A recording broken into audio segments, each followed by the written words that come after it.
यो हरेक रुख चाहिँ हाम्रो नेपालको सुन सुन हो। यो हरेक बिरुवा यहाँनिर सखुवा छ हैन। सानो बिरुवा छन्, ठुलो बिरुवा कहाँ गए? अब मानौँ कि सरकारले उठायो केमा सदुपयोग गर्यो, कसरी सदुपयोग गर्यो विवरण छैन।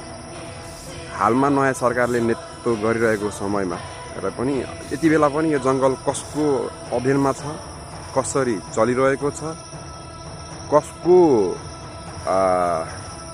हातमा यो सिस्टम छ भन्ने सवाल अझै बाँकी छ। उदाहरण मैले किन यो भिडियो बनाएको भन्दाखेरि चाहिँ तपाईँले देख्नुहुन्छ हरेक बोट सानो छ, ठुलो बोट एउटा पनि छैन, सबै सखुवा चोरी भएको छ हैन। अब सानो सखुवा त कसैलाई काम लाग्दैन, त्यसैले कसैले लाँदैन। सखुवा मिन्स सालको पात, सालको रुख हो यो।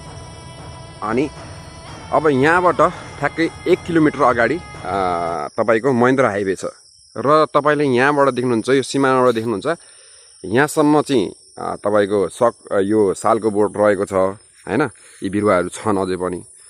र त्यसपछि उतापट्टि चाहिँ एउटा पनि यहाँबाट लालबन्दी यहाँ तल गएर फुलझोर एउटा पनि बिरुवा हामीले सालको रुख पाउनलाई गाह्रो छ। एकदमै पातलो छँदै छैन। सबै मलाई लाग्छ आजदेखि 10 वर्ष पहिला मैले देख्दाखेरि सालको बोटहरू धेरै मात्रामा थिए। सबै गभर्मेन्टले काटेको होइन, मलाई थाहा छ, चोरी भएको हो काठ हैन। म चाहन्छु कि हैन ठुलो अर्थतन्त्र धान्ने एउटा यो पनि हो, स्रोत यो पनि हो, जङ्गल पनि हो। अनि यो जङ्गललाई चाहिँ राम्रोसँग चाहिँ हुँदै यसलाई के भन्छन् रक्षा गरेर हैन, यसलाई यसको कानुन नीति नियम बनाएर हिँड्यो भने नेपालीलाई एउटा नेपालको सानो टुक्रो हुन्छ नि पाल्ने क्षमतामा लाग्दा सानो टुक्रो कि ठुलो टुक्रो पाल्न मिल्छ, सानो पनि भन्न मिल्दैन। किनभने नेपालमा जङ्गल यति ठुलो मात्रामा छ कि त्यसको कुनै वर्णन गर्न नै सकिँदैन।